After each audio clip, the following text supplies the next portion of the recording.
There's been whispers of the future for Valorant, right? A lot of it is definitely circulated around this idea of franchising, right? It's a complicated, it's a nuanced topic, but we handle those with reckless abandon on this show. I think it's safe to say. We bring in, again, we continue to bring in sort of friends of the show and frequent guests. So once again, I'd like everybody to make some noise for Kaplan and Dryad. Thank you so much, the two of you, for coming on. Kaplan, what's going on, homie? How you been? Pretty good. Pretty good. How about yourself? Oh, I'm good, man. Good to be in a studio of some description. These fuckers finally, up the budget a little bit. You know what I mean? That's how. Is that how we're gonna be? Took them 100 episodes. Is that how we're gonna beat Platchat? That same ass wooden desk. Is that how we're gonna do it? I know. Do I need to dye my hair white and get into a maid outfit? Is that the next step? I'm trying to follow the trajectory of these guys. And Dryad, great to have you back on the show. Shut up, I'm talking. Dryad, great to have you back on the show as well. It's not been too long, but we missed you. How are you today? I'm good. Happy to be here, and congrats. It's 100 episodes. That's a lot. That's a lot. Yeah, every week I had to drag myself up a hill in the snow to my computer and turn on the camera and then just sort of sit there and ignore Ian during the production meeting and then just read the run of show as the show went. And then I had to go to VALORANTING and pretend I knew what actually happened in the games by interpreting the scoreboard, like reverse engineering it. So it's hard work. Someone's got to do it, you know what I mean? But this is a topic that I think we all have probably a pretty unique perspectives on, I think, in terms of how our time in esports has sort of shaped it. Last week we talked a little bit about it as well with Zesh that came on the show. What I want to do here is frame this discussion about the future of Valorant under a hypothetical, right? So we have to choose 12 teams from North America, South America, right? For that time zone to form this sort of international league. There are obviously, the LCS has a franchise model right now that involves 10 teams, and they don't get relegated. So even if they're dog shit, they just get they can just sit there and, collect endorsements or whatever and sort of make their way through there. Right, so this is the franchise model here for the LCS. Now, in theory, it's not a ridiculously absurd number like the Overwatch League, right? It's not 20 million on the spot, but there is a franchise fee involved. The upside is you don't get relegated. The downside is we have to watch dog shit teams if they can't sort themselves out, which tends to be the case in this kind of model. Yeah. But I want to talk about what the plan, the idea here is for Valorant, and I want everyone to feel free to jump in here because I think we have a real diversity of sort of experience and scenes here. I want to bring up the fucking hierarchy of more of needs here. This is the pyramid. Yes. Yeah, thank you. Maslow's pyramid of fuckery, as I like to call it. So let's dive in and talk about this. Right, this is how Riot are trying to express their plans for Valorant Esports in 2023. This is an open forum, but I'll start with Ernest because he's been twitching like he's just trying to work something through his bowels. What are your thoughts about this? It's gonna be so rough. It's gonna be so rough. I think that in EMEA you'll be fine. I think the fact that you're trying to cram 12 teams into a North America, South America international league is going to be the biggest of clusterfucks that you can possibly imagine. Yeah. You could fill 12 teams with multiple high caliber organizations left out just in NA. Dryad, why do you think that Riot are trying to combine North and South America in this particular model? Is there a good reason for it? Yeah, it's a difficult one because there's always a conversation in Latin America, especially that you only see South America, like the Argentinian, the how do you say that? The players from Chile that are that are really good and that are the ones that you see at the top. Chill peeps. Yeah. Right. I mean, and then you see all these players at the top, but when you see the north of Latin America, that is when things get a little bit more complicated. They have been trying to catch up, but it hasn't been possible. And I'm really concerned about this mix as well for Latin America specifically, because you can have that inclusion of, okay, we're going to have two teams for the Latin America South, 2 teams from Latin America North, but there's still a difference into where they are right now, right? You see the crew, the Leviathan, that are going to be at the top, and everyone else in the North, it's just kind of a question. So I don't know how they're going to handle that, how that mix is actually going to work out. Is it going to be, kind of like the playoffs that work, where you try to balance everyone, or is it going to be, we want to have the inclusion of the North as well? And even not having it, right? That is why it's so complicated. Like, even if you don't have the North, then that might be shutting down that part of the region as well, which you don't want to do so early into the esports scene. You go, Mitch. To quickly jump in, being from, Europe, Middle East, North Africa, it's kind of a bit of a similar situation. We can have teams that are in, we can have teams that are in the UK playing against the very opposite side of Turkey, and the time zones can be crazy, the distances. The way that we're running it here is simply that Turkey does their own small thing, right? Europe does their own, and then Middle East does their own.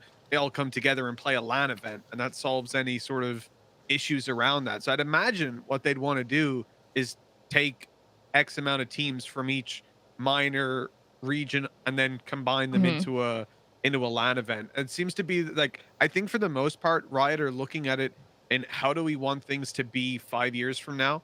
And then they're setting the foundations and starting to segregate regions the way they wanted. And I don't know where that leaves Oceania. Unlucky, I guess. It's just y'all ain't in the plan.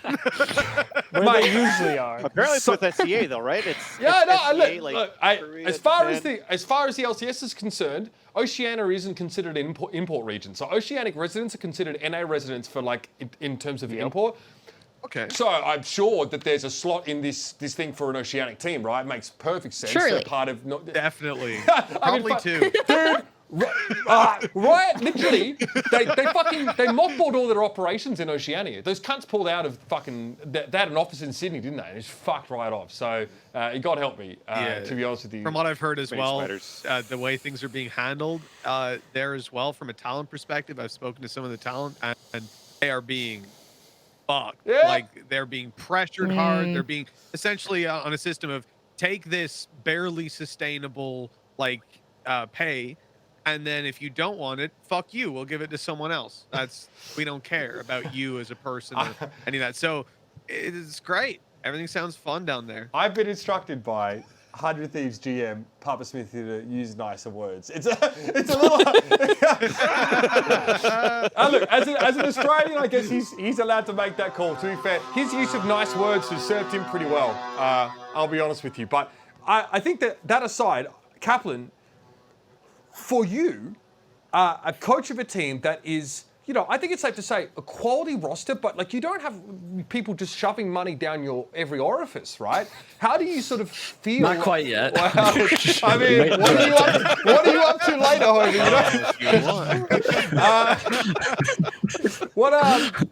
In my dreams every night. How do you feel about this? So when this sort of model comes over the sort of the rise and you sort of see it coming at you, how do you feel in your position as a team that's really fighting hard for recognition in North America? But are you a top 4 team right now? No. There's 12 spots for this whole fucking thing. So what's your take on this? What did you first think when you sort of started to see this plan get teased out? It all depends on that little piece under international leagues that says expanded domestic leagues. I get what that means for APAC. It's easy to envision, you got this Japanese league that's popular, this Korean league that's popular, but it just feels odd in NA. What if this international league is 10 out of 12 or NA? Do you really have this under that North America domestic league that has a lot of viewership, that has a path up to the international league? It's this big question for me. How do you get into the international league? Because here's the problem. People fucking, I don't know about you guys think about this. Vance might be able to help me. When I think people enjoy watching the Mickey Meow and, they're watching sort of tier 2 tournaments because they believe and they know that these teams are able to advance to VCT, right? There's confidence that these teams have incentive to work because they will be able to go up. But Vance, tell me how this is supposed to work when you have franchise slots. What? So now every team in tier 2 is a fucking farming team? that ends up getting their players poached. They've got to put extortionate buyouts on all their players. Like, how does this work for, like, let's just say that, for whatever reason, Ghost are not considered initially. What the fuck are they supposed to do? And why should people care about a tier 2 scene that doesn't feed directly? It just implied in terms of picking players up for that scene. Like, what does that do to the tier 2 scene that we have right now, which is fucking great? I think that's one of the biggest questions anyways, because in general, when the word franchise pops up, that's where the fear comes in. For most of the organizations that do have that clout and most of the chances to be part of the franchise league, then cool, they're fine. But when it comes down to everybody else on the outside, the tier 2 scene's kind of fucked. I mean, look at Counter-Strike. Whenever now that most North American teams have to go to Europe to play for the whole seasons over at ESL and Blast and whatnot in that circuit there, what's going on for North America? Nothing, just match fixing, right? If you're looking at Overwatch League or just Overwatch in general, what's going on with the Contenders League? From what I've heard, it hasn't been going that well. So I'm just hoping that there's something that's in store with these expanded national franchises or leagues, whatever that they call it here for Riot with Valorant, that it's going to support those quote-unquote Mickey Mouse tournaments. Yes, eventually it's going to come out to these extravagant payouts and stuff like that too, as you mentioned, Mitch, but I think at least from then, it allows still for an ecosystem to kind of build aspiration for players that still want to play. If not, I'm hoping that we have more partnerships between Riot and third-party organizations so that you have potentially maybe a circuit-based season like Counter-Strike for that tier 2 scene. It seems like, being pointed out in chat, Jay Iskett says here in chat, franchising is brain dead either way, and if you don't have relegations for tier 2/1.5 to qualify, then it's over. We're still expanding on this sort of idea in that this franchising model might prevent people from moving up. Like, what does this do to game changes then?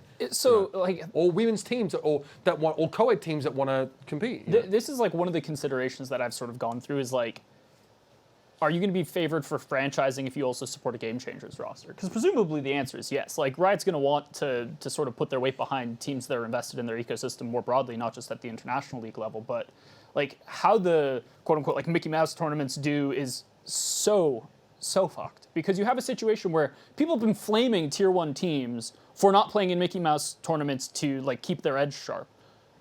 If you're in the international league, are you also playing in this like weird VRL type deal that's in North America? Are you strictly in the international league? Can you even compete in these Mickey Mouse tournaments to keep your edge? Like, what do we do as the international teams if we qualify into this, if we're franchised, and like have a pool to compete against on a regular basis and practice against? Am I like strictly scrimming these other 11 teams that are in the international with me? Like, what the hell am I doing? Yeah. I also want to point out as well that Oceania is considered to be part of Asia for the purposes of this, which is like, I get it, but how bonkers. Are you fucking, like, do people understand how many miles of cable runs between Korea and Australia? Do you know what? If I'm in Australia, if I want to play like League of Legends on NA, we used to have to do this. We didn't have an Oceanic server, right? Back when I was giving Papa Smithy headaches in Australia, it would be like 120 ping to play League of Legends, and we just fucking had to do it. It was just a thing. So there's a unique challenge there with sort of how you would even logistically pull that off. We thought about in the Overwatch League for a long time. Can we get Southeast Asia, Australian teams, can we get them playing? We sort of managed to get contenders going in that region, but the ping was just never good. Here, bring this up. This is a graphic that this will drive this conversation forward, I think, because the way these spots aren't being shopped to teams, right? Obviously, for League of Legends Esports, it's a partnership model where a select number of teams of Riot Games, and then teams were investing because they had a long-term prospect. They weren't just going to get kicked out, right? It's been used in many regions right now, and they say that players are getting more salaries. There's going to be a huge correction in player salary, by the way. That is absolutely coming. And they're talking about working closely with teams, but with Valorant, we're building today's most thrilling esport alongside the most well-managed, ambitious, and exciting organizations within the industry. We will begin a team application process to to build this new ecosystem with esports organizations to share our vision. Okay, all fine. For 2023, we'll select partner teams across our 3 international leagues who have a track record of building great esports experiences, developing players, and can meaningfully contribute to the long-term growth of Valorant esports. So don't forget that. And also, to make sure we attract the best teams in the world, we'll forego any participation franchising fees and instead provide financial stipends to the teams. So their requirements are great esports experiences, pretty fucking nebulous. Developing players, maybe not so much. And then the kicker. What does it mean to invest as a team in Valorant, in the scene? Like, what does that mean? Because you're already ticking the box of investing in your players, you're developing players. Does anyone know what that third point is mean? Does that mean if you have fucking money, we'll take you? So I'm gonna try to do my best and be extraordinarily biased because of V1 in my example. Okay. But contributing to the long-term growth of Valorant as an esport, I think probably the best analog that you could use is the fact that like V1 and by extension the Minnesota Rocker host their own fucking major. Like, if you have an organization that applies for franchising that's like, hey, by the way, if we're invested in your game, we're going to be invested in your game, quite literally running events for it. I mean, we have that entire season at the end of the year, this year, for third-party events. After the internationals in September or whenever it is, you've got like a 3-month break where it's just off-season, third-party events, go. Organizations should be hosting events during that time period. That is going to be something that happens and is going to be something that probably every single one of these franchise orgs is basically expected to do. That's my take. That's my take. What do you guys think about this? I mean, does anyone agree? Does anyone see it looking differently?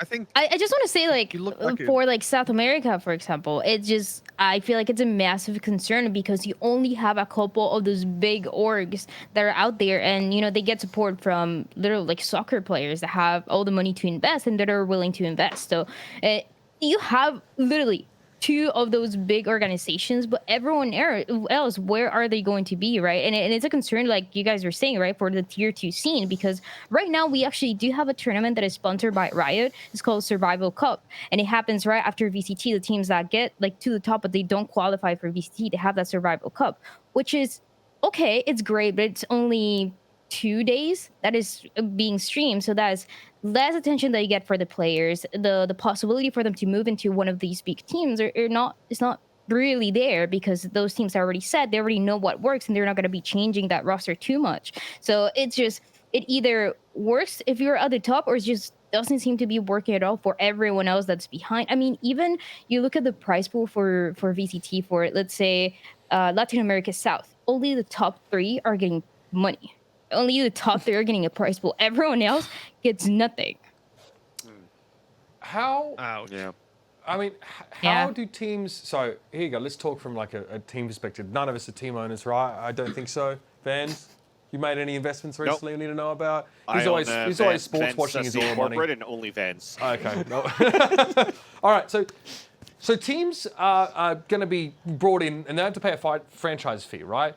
But don't they? Are they not paying to put on these events, right? Because this feels like Riot is saying, listen, guys, we know that like third-party tournament organizers kind of don't like working with us because our RFP process is shit, and frankly, they don't get a whole lot out of it unless they're Nerd Street gamers who can profit just because we're driving people to the platform.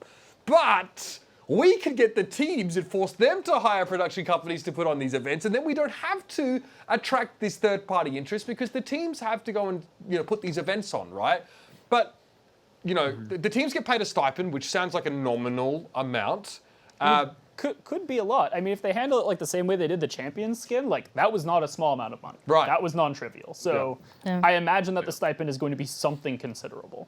I want to know just how many organizations are out there, Kaplan, that can actually do what Riot are asking. And then fucking, we kind of talked about this, but then, and for the rest, who are they? There's a glass ceiling, yeah?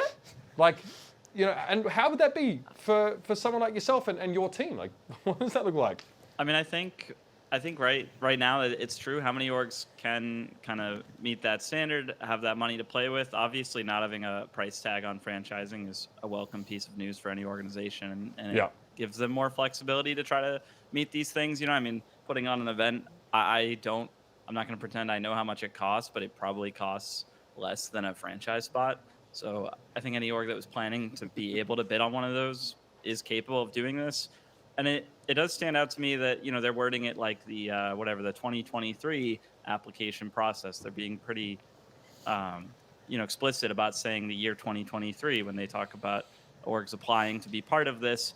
And they do say, hey, it's going to be free to help orgs out, but obviously there's probably something to gain in Riot making it free too. And I think part of that is that they can be flexible with the structure of this international league without screwing over teams. Like, say they open up extra slots, or they let teams move up from the domestic league and get moved up, and maybe another team gets relegated. Well, orgs can throw a tantrum if the spot was free in the first place, right? They didn't buy it, so it's easier to kick them out of it or something like that. And I'm sure that Riot wants organizations to kick this off with that can really put on a good show and make it look like a great looking league. But you know what Dry was saying about how many orgs are there in LATAM or Brazil that can kind of keep up at this level? Maybe not a lot right now. And if they don't have any way to move up into the international league, will minor regions ever grow big enough to have bigger orgs to be able to do that? No. But if there's any way for Riot to implement some mobility where perhaps some spots each year are earned from domestic leagues, it will put eyes on those domestic leagues, like we were saying about how we like watching Mickey Mouse tournaments, because those teams can end up competing in Tier 1. Yeah. And I think long term, that can encourage orgs in minor regions to grow enough to be able to be kind of what Riot wants them to be at an international league level. So I'm hoping there's some sort of model here where there's some way for teams to move up from their domestic leagues, and it's not just franchising that's free. It's free because there's going to be more of a hybrid model or more flexibility in it. Now, Dry, you go. Sorry, just to add real quick too. I wanted to. I mentioned this also with the Platchat boys when we talked about the topic, but the no fee to get into their into their league is also it's unanswered, and we don't have the details of what Riot is expecting of these orgs. Yeah. And what the orgs are expecting of Riot as well, right? When they're going to go through when they're going to go through these discussions. And I think one of the big ones too is trying to look at what sponsorship deals they're going to have to let go as an org, for example, right? So like if you're looking at Riot that has currently a deal with Secret Labs. That FTX sponsorship, well, I don't know. They sold, that was a $10 million sponsorship to have literally specifically FTX and in their they name. can't even put FTX on there, yeah. Exactly. So that's one of the things too. So then from an org's perspective, if I do want to invest into like a 5-year plan with Riot to run this league for the next 5 years in Valorant, what other sponsorships should I drop? Like, should I drop my peripheral sponsorship if somehow the official peripheral broadcast is going to be HyperX or something, right? And then you go through that as well. And any of the stipends coming out of the skins or coming out of whatever incentives are coming out from Riot is going to be worth it for the organization in that 5-year plan. I could be speaking about out of my ass, and the simple solution is just to like put the tape marks on their HyperX logo or whatever, like we always do. But it's one thing to consider. I did some research actually, because I went like rabbit hole when I was like, which 12 teams would I put in the like America's super region? And like the amount of crypto and gambling sponsors in this region is it's pretty rough. Yeah, there are, and that's a good segue here, because we have to. I think that if we should probably talk about who we should expect to see, right? I think this is a good opportunity to do this. Let us assume, for the sake of argument, like, first of all, let us ask, how much of this do you think is going to be South America? Yep. And then how do we subdivide that? I'll probably ask you first, Dryad, and maybe just get your opinion, because you probably have a good feel about how those regions stack up against the rest of the world in the game of Valorant. Let's not talk about financial means so much as just maybe how many South American teams and from what regions we expect to be included amongst this 12. Only 12, wow.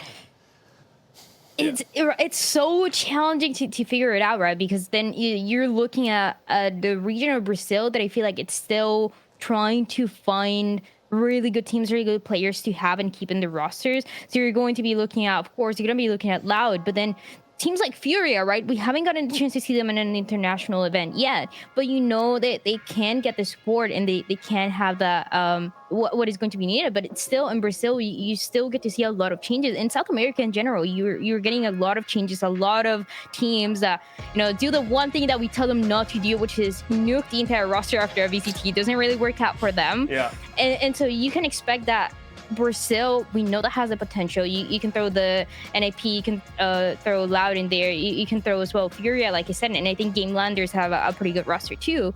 But everyone else is just they're trying to figure it out, trying to make it to the top. It just seems like Brazil is going a little bit slower than we expect, and that is why it gets so difficult to choose 4 teams here, right? Like we can go for those that got and have been at the top, like Vivo Key as well.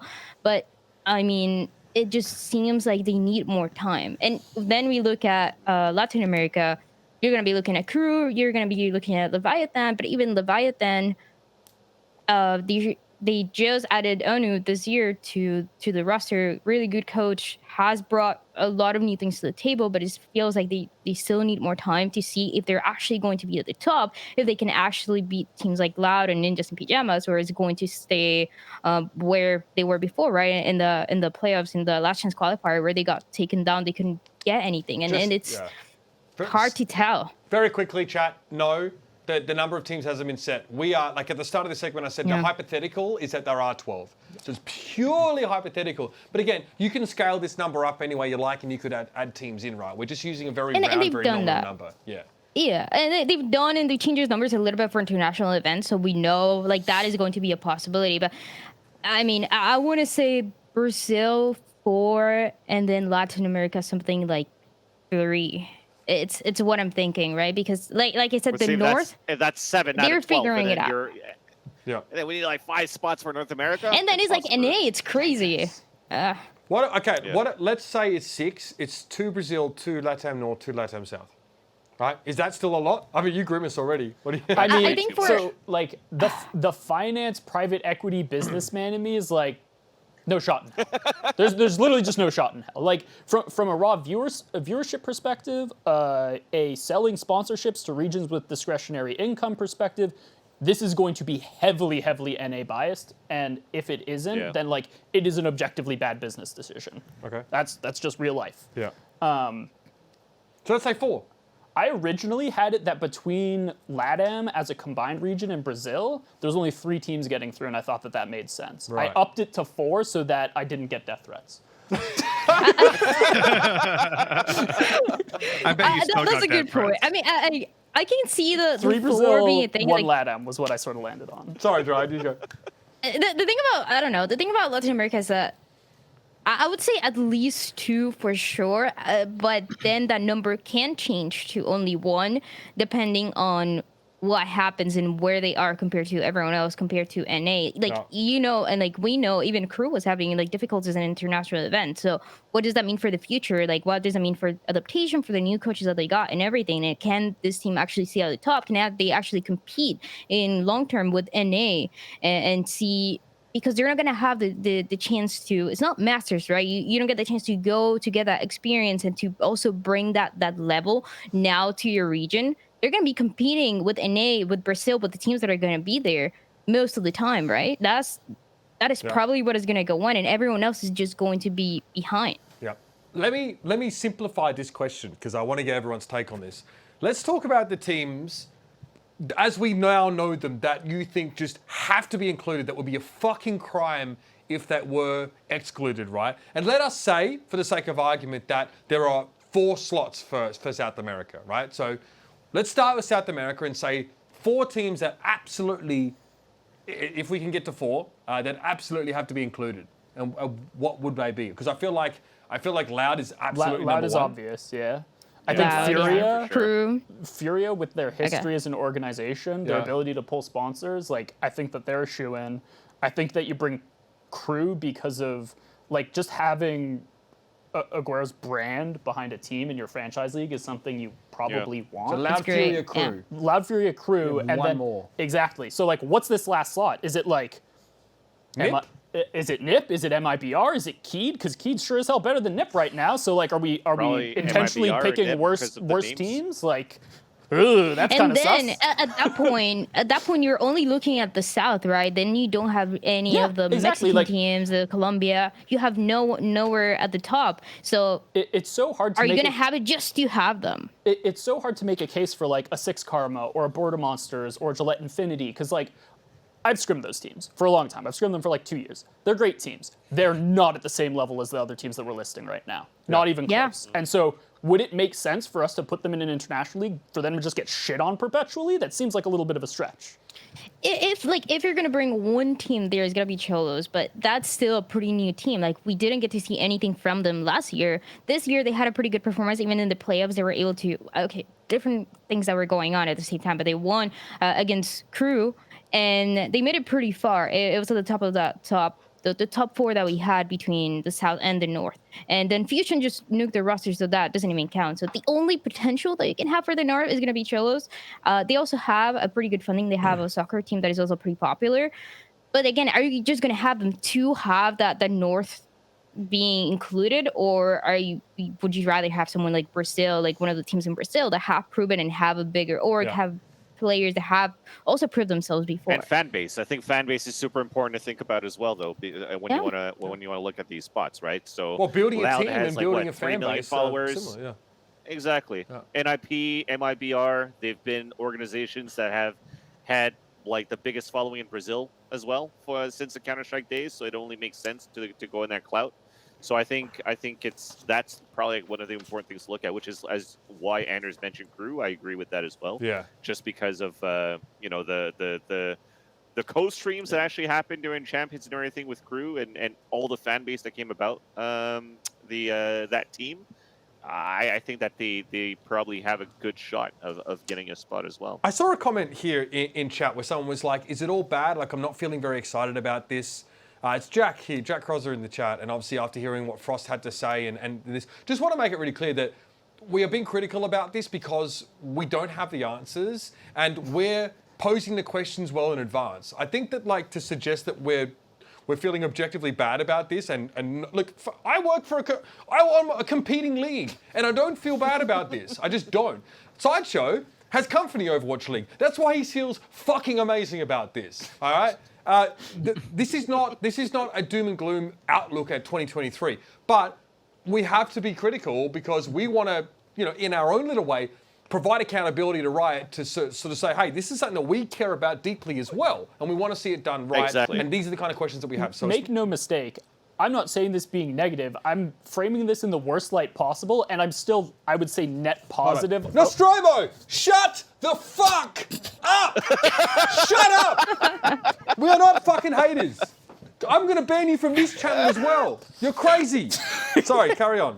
How do I follow that? I mean, I think that it might sound like I'm being overly negative, but at the end of the day, this is still a net positive development in Valorant esports that 99.99% of other esports can't par at any level. So when I'm like, oh, but this doesn't make sense, or like this is going to be a forced decision due to business implications, like we're still a better spot than like the entire industry. So like how upset am I really? Yeah. All right. So here's how this is gonna go down. All right.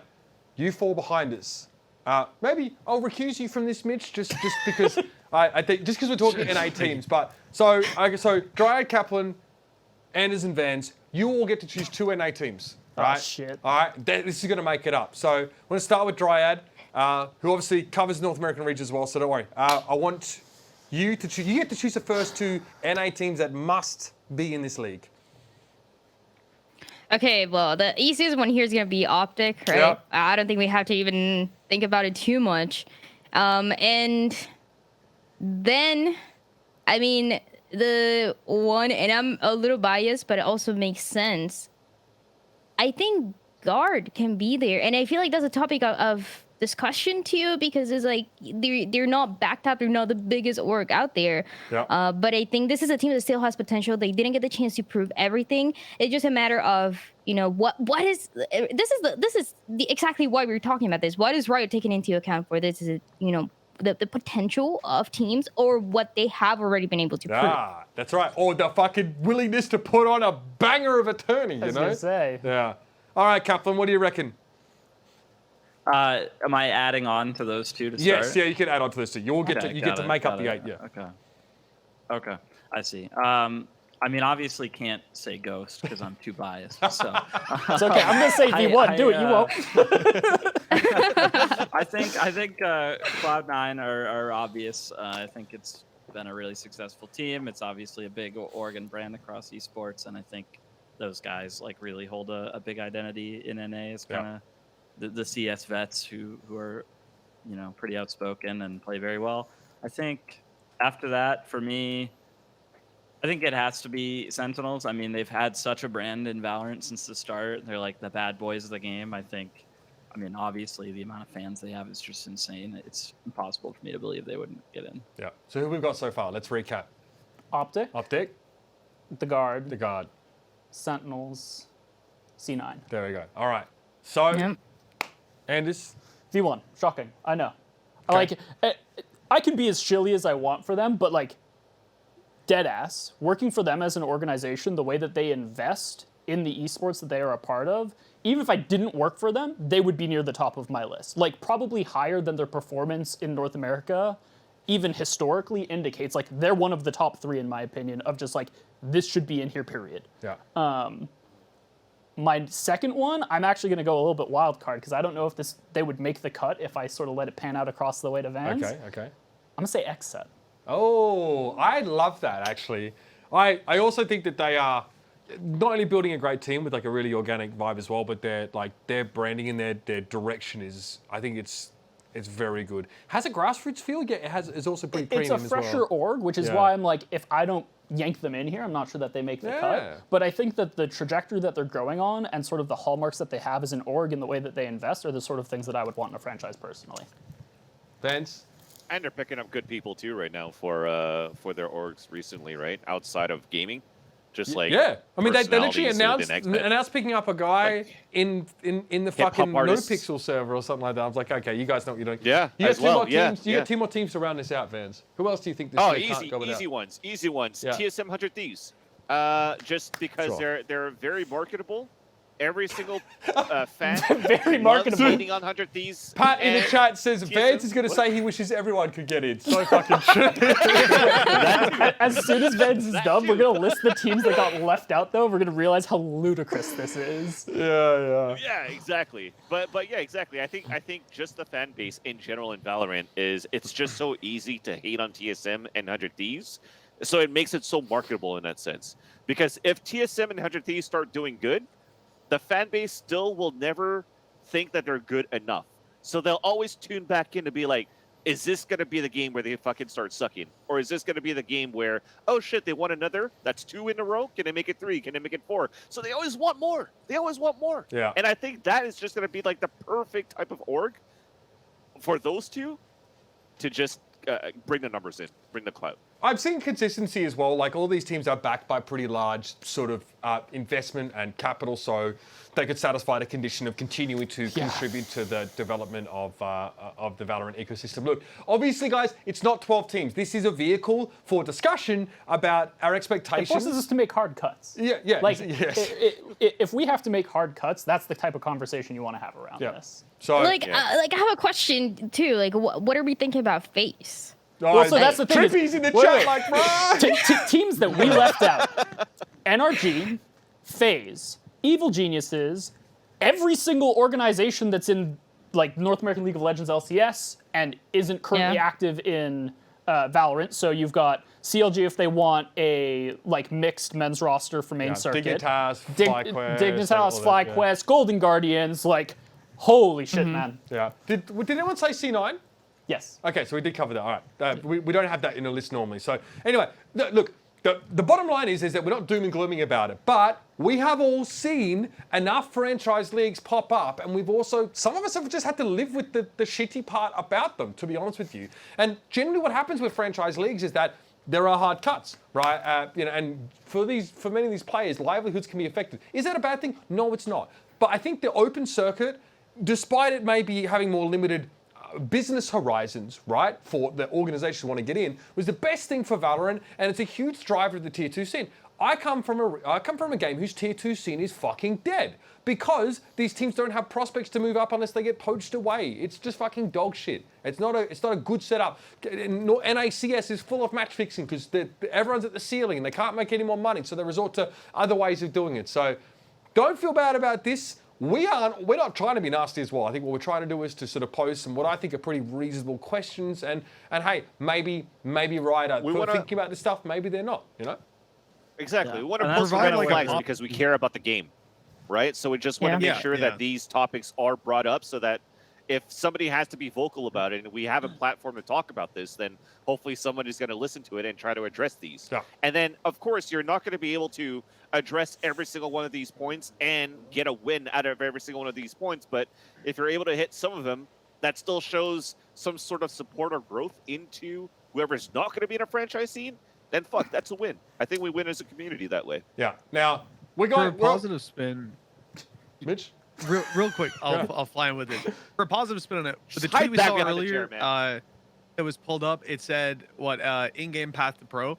Combine that with the fact that we're seeing the whole ecosystem open up more. You know, we moved from ignition events at the start into actual open qualifiers, which have then spread across all the regions. Now we've got VRL, so sustainable tier 2, even into tier 3 with the whatever the other thing is. It puts us in a position, and then you've got game changers as well, which is expanding and trying to push people more into the VCT, like bringing up the level all around and building the VCT like that.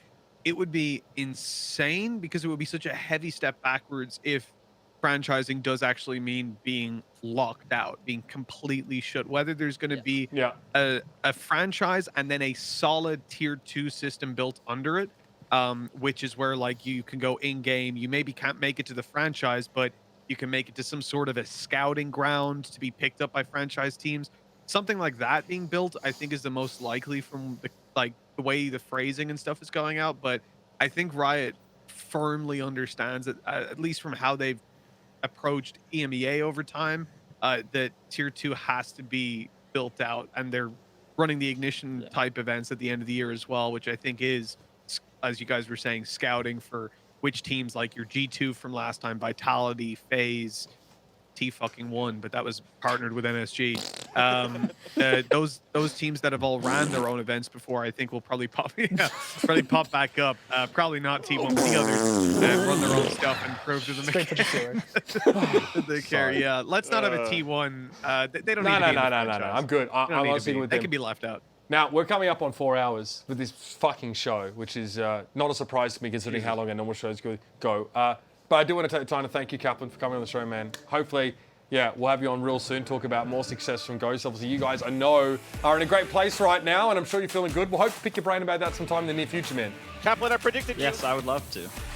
Thank you. Yeah, it's all thanks to Vans. I want to say shout out to none of this has been possible. Dryad, thanks for coming on the show again as well. Obviously, we hope to continue this conversation about how North America and South America are both shaping up. So thanks for your insights today. Yeah, thank you guys.